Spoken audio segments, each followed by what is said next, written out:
굿모닝 DKPC 모닝 카페입니다. 좋은 금요일을 맞으셨나요? 어제 말씀드렸던 시에 나오던 너라면 좋았을걸 이라는 그 고백의 너, 금요일이 여러분들을 찾아왔습니다. 오늘 저녁에는 7시에 또 기름 부으심이 있는 기도회도 있네요. 오늘도 낮 시간부터 시작해서 저녁을 지나서 밤 시간이 되기까지 주님과 동행하시는 은혜로운 금요일이 되시기를 바라면서 오늘 새벽 카페 시작합니다. 선지서를 읽다 보면 대체로 여호와 하나님의 목소리가 많이 들려옵니다. 선지자들은 하나님의 말씀을 대언한 그런 존재들이기 때문이죠. 여호와의 말씀이니라, 이러한 어떤 선언 양식을 통해서 이 말씀은 하나님의 뜻을 담은 말씀이라고 선언하면서 말씀을 시작하곤 합니다. 그런데 가끔씩은 선지자 본인의 목소리가 그 사이에 섞여 나오기도 합니다. 사실 이것은 하나님의 말씀이다라는 선언, 또는 여호와께서 나에게 말씀하셨다라는 그 선언이 아주 엄격하게 따진다면 실제 일어난 일을 있는 그대로 묘사하는 그런 표현은 아닙니다. 우리는 흔히 이제 이런 선지자들의 표현들을 들으면서 이건 하나님의 말씀이다, 여호와께서 말씀하셨다, 이런 표현을 들으면서 하나님께서 나타나셔서 선지자들의 귀에 말씀을 줄줄 불러주셨구나, 이 선언 뒤에 나오는 말씀들이 전부 다 하나님께서 불러주신 내용이고 선지자는 받아 적기만 한 것이로구나, 이렇게 이제 오해를 하게 됩니다. 근데 사실은 하나님의 계시라고 하는 건 그렇게 단순한 게 아니죠. 우리가 구약의 선지자가 직접 되어보지는 못했기 때문에 정확한 것은 알 수 없습니다만, 선지자들도 때로는 긴가민가 할 때도 있었을 것이고 우리처럼 고뇌하는 시간들도 가졌을 겁니다. 그러면서 그 시대를 향하시는 하나님의 뜻이 구체화될 때에 그들은 선언 양식을 활용해서 하나님의 뜻을 사람들에게 전한 겁니다. 이것은 여호와의 말씀이다, 귀를 기울여라. 그렇기 때문에 사실 이 여호와의 말씀, 즉 하나님의 말씀 속에는 선지자들의 목소리가 자연히 섞일 수밖에 없는 것입니다. 선지자들은, 또 선지자들뿐만 아니고 모든 이 성경의 저자들은 하나님의 말씀을 받아쓰게 한 게 아니고요, 자신들이 살아가던 현실 속에서 하나님의 뜻을 받기 위해서 몸부림치면서 고뇌하면서 그 말씀을 선포하였습니다. 그 최종 사건이 바로 인간이 되신 말씀, 예수 그리스도셨죠. 물론 우리는 선지자가 아닐 뿐더러 예수님도 아니기 때문에 예수님께서 어떤 방식으로 하나님의 뜻을 찾으셨고 선포하셨는지 정확히 알 수는 없습니다. 예수님 안에 있는 그 본체가 하나님과 어떤 방식으로 소통했는지 우리가 정확히는 몰라요. 그렇지만 한 가지 확실한 건 예수님께서도 단순히 하나님의 스피커이시기만 한 건 아니셨다라는 걸 우리가 알고 있죠. 예수님은 하나님의 또 다른 위격으로서 이 땅에서 하나님의 뜻을 전하고 말씀하셨던 것이지, 하늘에 계신 성부 하나님의 말씀을 그냥 받아쓰게 하신 분이 아니시란 말입니다. 자, 아무튼 그래서 이 선지자들이 전한 하나님의 말씀 선포 속에는 결국 선지자들 본인의 목소리가 섞이게 마련입니다. 그리고 그것이 대놓고 드러나는 경우도 있습니다. 우리가 엊그제 예레미야가 하나님의 말씀에 아멘 여호와여 라고 답하는 장면이 나오는 걸 봤지 않습니까? 제가 그거를 강조의 의미다 라고 말씀드렸죠. 예레미야가 왜 거기에서만 그런 말을 했겠어요?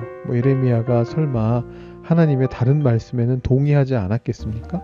하나도 동의가 안 되는데 그냥 하나님의 말씀 전해야 되니까 전하는 거였고, 거기에서만 정말 동의가 돼가지고 아멘 여호와여 이렇게 말한 걸까요? 그건 아니죠. 이 예레미야서를 읽는 독자들, 사실 그 전에 최초의 이 예레미야의 말씀을 듣고 있었던 청자들, 그들의 주의를 끌기 위한 표현으로서 나오고 있는 거죠. 근데 오늘 본문에서는 그런 예레미야의 목소리가 더 강력하게 표현되고 있습니다. 어제 말씀인 17절과 오늘 말씀인 18절 사이에는 무언가 알 수 없는 갭이 있는데요. 18절에서 아예 다른 주제가 시작되기 때문입니다. 어제 말씀 여러분 기억하십니까? 어제 말씀은 예배와 관련된 주제였습니다. 17절을 보시면 분명히 바알에게 분향한다라는 그런 표현이 나와요. 그래서 이것이 예배와 관련된 일이라는 게 17절까지는 예배와 관련된 일이라는 게 분명합니다. 그런데 18절부터는 다른 주제가 시작돼요. 배경 설명이 없거든요. 그래서 이 주제가 정확히 어떤 사건과 연관되는 것인지 찾아내긴 어려운데 아무튼 주제가 바뀝니다. 주제만 바뀌는 것이 아니고 또 뭐가 바뀌느냐 하면 인칭이 바뀌어요. 18절부터는 나라고 1인칭으로 등장하고 있는 인물이 더 이상 여호와 하나님이 아니시고 예레미야입니다. 17절까지의 나는 하나님이셨는데 18절의 나는 예레미야입니다. 그리고 여호와께서 예레미야에게 어떤 존재들의 행위를 보이셨습니다. 이 존재들도 17절에 나오는 존재와 다른 존재입니다. 17절에서는 이스라엘 집과 유다 집을 그라고 하는 단수로 지칭했는데 18절에서는 그들이라고 하는 또 다른 존재들이 등장하고 있죠. 그래서 지금 주제가 바뀐 건 분명한데 그 주제는 뭐냐 하면 예레미야의 생명을 빼앗으려고 하는 어떤 음모 또는 협박과 관련된 일이었던 걸로 보여집니다. 여러분 쭉 읽어보시면 그런 내용이죠. 그리고 여기서 그런 음모를 꾸몄던 인물들은 아나돗 사람들이었습니다. 여러분 아나돗이 어디인지 아시죠? 기억 안 나시나요? 바로 예레미야의 고향입니다. 1장 1절에 보시면 베냐민 땅 아나돗의 제사장들 중 힐기야의 아들 예레미야의 말이라 이렇게 되어 있죠.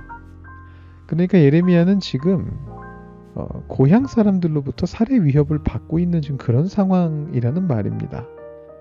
자, 그런데 그 이상의 어떤 내용을 이끌어내기에는 성경 본문의 설명이 많이 부족합니다.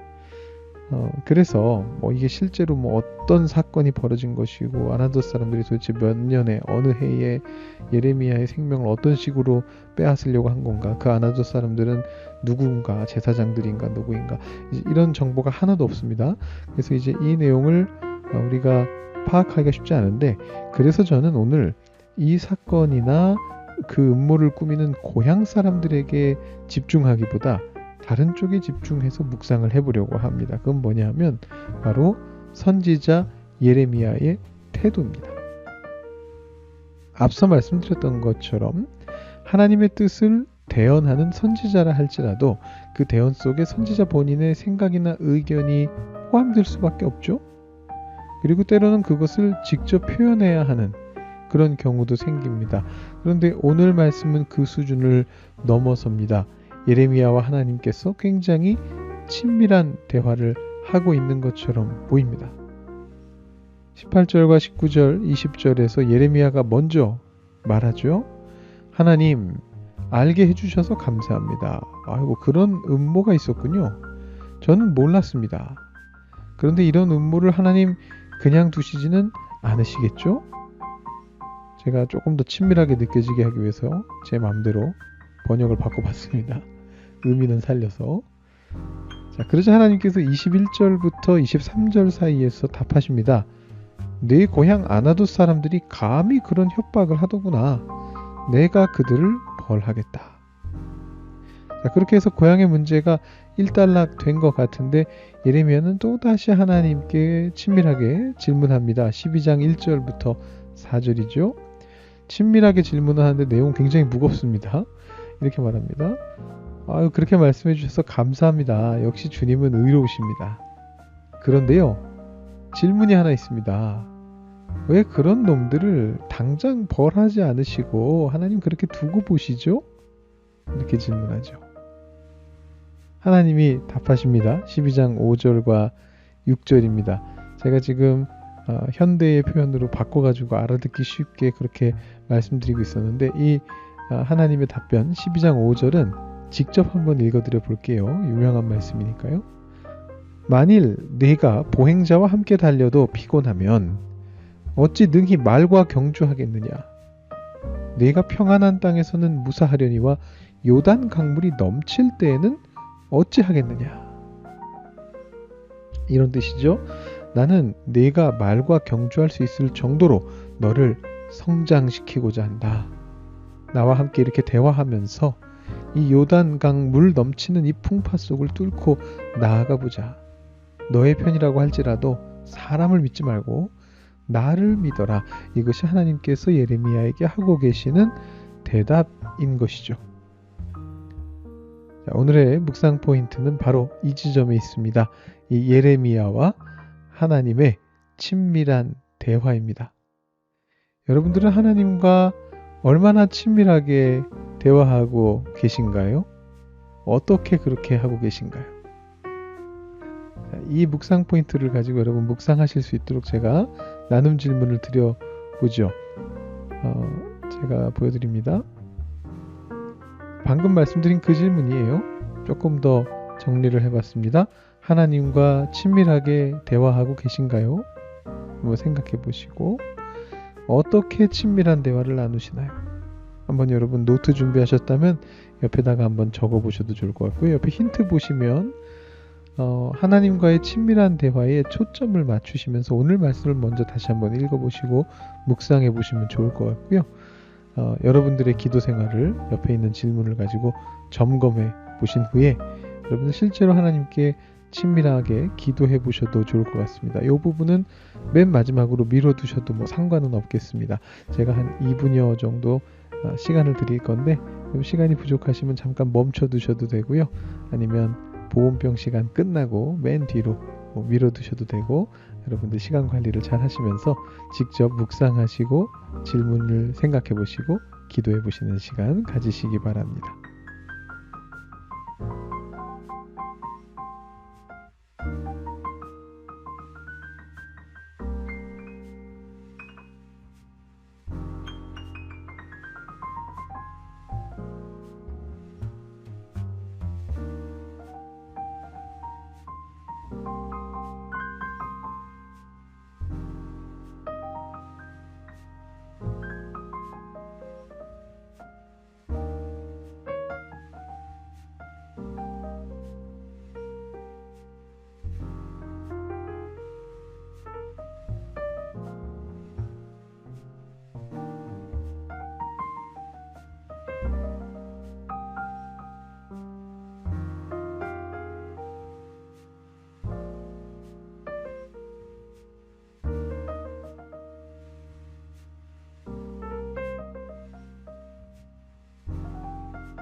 네, 오늘의 보온병은요.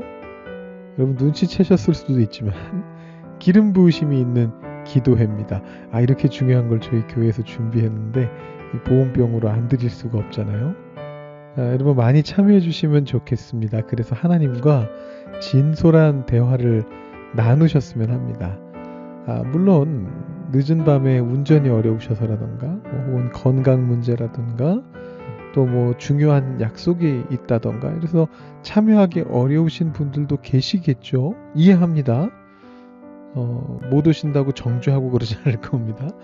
근데 그런 분들은 가능하시다면 여러분 같은 시간에 같은 마음으로 뭐 댁에서나 혹은 여러분들이 계시는 그 장소에서 하나님과 친밀한 대화의 시간을 가져보시면 좋을 것 같습니다. 그 시간에 어떤 약속이 있으신 분은 다른 시간에 하시더라도 우리 토론토 한인 장로교회의 교인분들, 성도님들이 함께 마음을 모아 기도할 수 있는 그런 시간이 될 수 있다면 참 좋겠다라는 그런 생각을 해봅니다. 비록 이 기도회가 온라인 송출은 되지 않습니다만 여러분들께서 같은 시간에 함께 기도하실 때 분명히 하나님께서 같은 은혜를 베풀어 주실 줄로 믿습니다. 제가 기도하고요. 우리 조금 더 기도하시고 묵상하실 시간 드리도록 하겠습니다. 하나님 감사합니다. 오늘 예레미야의 말씀을 보면서 하나님과 우리의 기도가, 대화가 진솔하게, 진정성 있게, 친밀하게 진행되고 있는지를 다시 한번 확인할 수 있게 하여 주시니 감사합니다. 하나님, 우리의 일상에서의 삶 속에서 우리가 주님의 뜻을 물으며 우리의 마음을 하나님 앞에 올려드릴 때에 정말 진솔하게 주님과 대화할 수 있는 저희들 되도록 주님 인도하여 주시옵소서. 하나님께서 그냥 마구 들려주시는 것을 우리가 단순히 받아 적기만 하는 것이 아니라 우리의 삶 속에 우리가 부딪히는 상황들 속에서 그 뜻들이 정말 놀라운 형태로 이루어지고 열매 맺게 되는 것을 우리가 발견하면서 때로는 고뇌하고 때로는 걱정하며 그러나 때로는 의지를 가지고 나아가면서 주님의 뜻을 우리 삶 속에 이루어갈 수 있는 우리 성도님들 한 분 한 분이 다 되실 수 있게 하여 주시옵소서. 오늘 우리가 준비하고 있는 기름 부으심이 있는 기도회에도 주님께서 능력으로 임재하여 주시고 많은 분들 오실 수 있게 해주시고 참여하신 모든 분들이 주님을 깊이 체험하고 돌아가실 수 있게 해주시고 또 여러 가지 사정으로 오지 못하시는 분들도 각자의 자리에서 기도의 자리로 나아가실 때 동일한 은혜로서 주님께서 함께 하시는 것을 경험하게 하여 주시옵소서. 감사드리며 예수님의 이름으로 기도드립니다. 아멘. 오늘도 주님과 함께 복된 금요일 맞으시길 바라고요. 기름 부으심이 있는 기도에 다시 한번 광고드립니다. 많이 참여해 주시고 내일 토요 새벽 기도에 없다는 것 꼭 기억해 주시기 바랍니다. 여러분 조금 더 묵상하시고 오늘 이 시간 마무리하시기 바랍니다.